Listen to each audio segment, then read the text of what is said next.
We live in a time of great technological advances.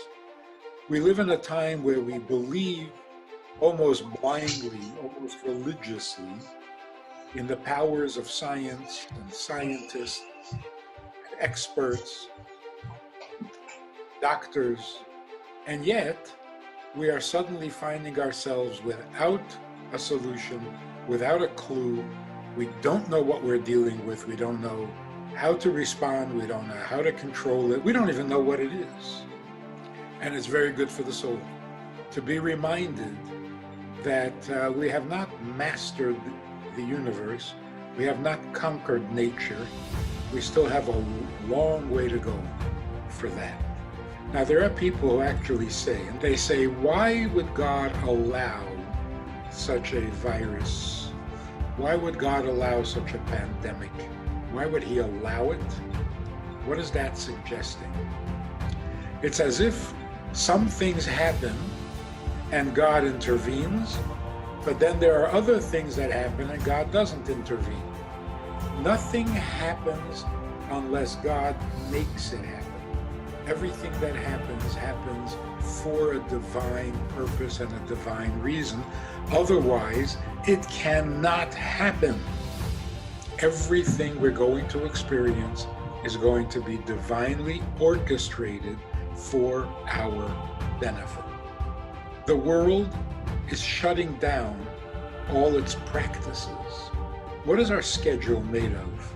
We go here, we go there, we do a little of this and we do a little of that, and then we come home and we've had it. All of a sudden, without anyone saying a word, no theater, no partying, no traveling, no going anywhere. All our habits have now been canceled. We have been freed and liberated from our Mitzrayim.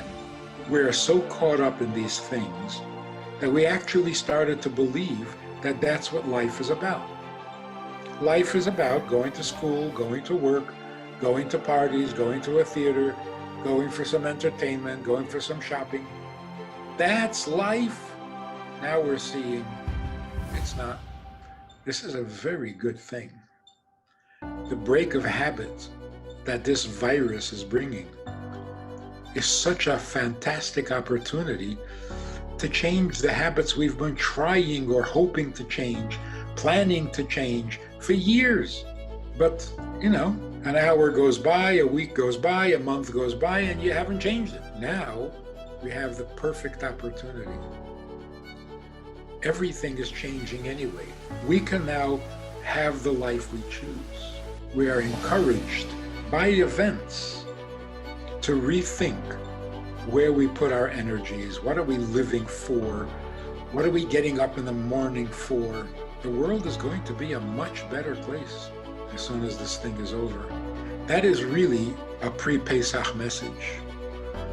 Every generation has to come out of its Mitzrayim, out of its enslavement. And what we're seeing now is, like in the days of Egypt, Jews were pushed out of Mitzrayim. Here we're being pushed out of our habits. We're not asked, we didn't volunteer, it's being done for us. If we take advantage, if we keep our heads and we see the opportunities, by Pesach time, we can have a much healthier life, a much healthier planet. All assumptions can now be questioned. All habits can now be challenged. All fears can now be dismissed. Were we worried about China? Were we worried about Iran? Were we worried about the price of oil? Boy, we're getting sobered up. Everything is changing. And it is changing for the better. It's a good thing. Not scary at all. Exciting. And we are maturing as a human race. That is a beautiful thing. It's not a warning. It's not a punishment. It's not doomsday. This is going to pass.